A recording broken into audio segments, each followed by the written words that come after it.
हमको देंगे। दर्जा मतलब शहीद हुए तो शहीद तो माना जाए, शहीद तो माना जाए। शहीद के बच्चों को जो वेलफेयर मिलना चाहिए और वेलफेयर इन बच्चों को मिलना चाहिए, क्योंकि बच्चे छोटे हैं, जब बड़े होंगे तो उनको उस चीज की आवश्यकता होगी। माँ लेके कहाँ घूमेगी, तो वो जो हक रहेगा तो मिलेगा। उसी तरह से और भी बहुत सारी भेदभाव है जिसको दूर किया जाए, या आप लोगों के सहयोग से ही होगा।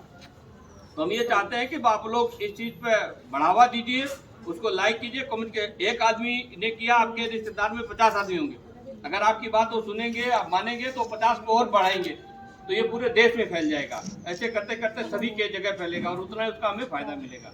तो आप लोगों से रिक्वेस्ट है कि इस चीज को महत्व को समझिए, तो मिलेगा। उसी तरह से और भी बहुत सारी भेदभाव है जिसको दूर किया जाए, या आप लोगों के सहयोग से ही होगा।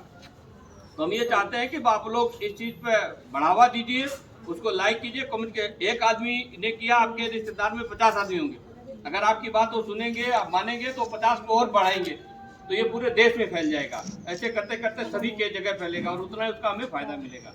तो आप लोगों से रिक्वेस्ट है कि इस चीज को महत्व को समझिए और उसको आगे बढ़ाइए। जय हिंद, जय भारत।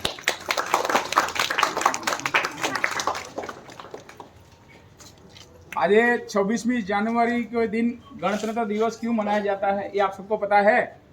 ये गणतंत्र दिवस इसलिए मनाया जाता है कि 1929 के दिन लाहौर में जब मीटिंग हुआ और उसमें ये जवाहरलाल नेहरू जी ने जाहिर किया कि अगर अंग्रेज सरकार हमारे देश को स्वतंत्र देश घोषित नहीं करता तो हम लोग खुद ही, भारत की जनता, हमारे देश को स्वतंत्र देश घोषित करेंगे।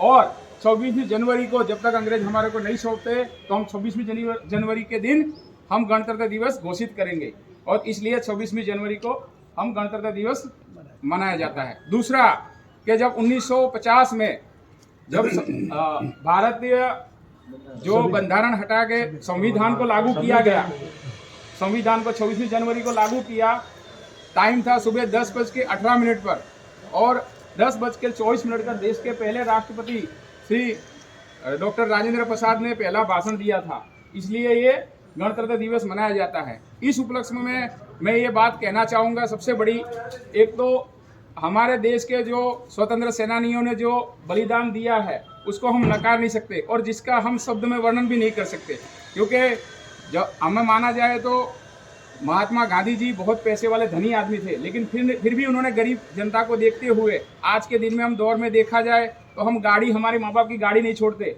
लेकिन उन्होंने अपने परिवार की सारी सुख सुविधा, सारे वस्त्र छोड़ के एक लंगोट में पूरी सत्याग्रह किया, वो भी एक बड़ा बलिदान है। और जैसे कि माना जाए हमारे 3 बहादुर जो फांसी चढ़ गए थे, जिस टाइम में माँ बाप ये सोचते हैं कि हमारे परिवार का बच्चा घोड़ी पे चढ़े, उस टाइम में जो सूली पे चढ़ गए भगत सिंह, राजगुरु और सुखदेव राज, वो उनको भी नकारा नहीं जा सकता। उनकी शहादत को हम हमारे लफ्ज़ों में या शब्दों में वर्णन नहीं कर सकते। उस बलिदान के कारण आज हम तिरंगा लहरा रहे हैं और आज तिरंगे नीचे खड़े हैं।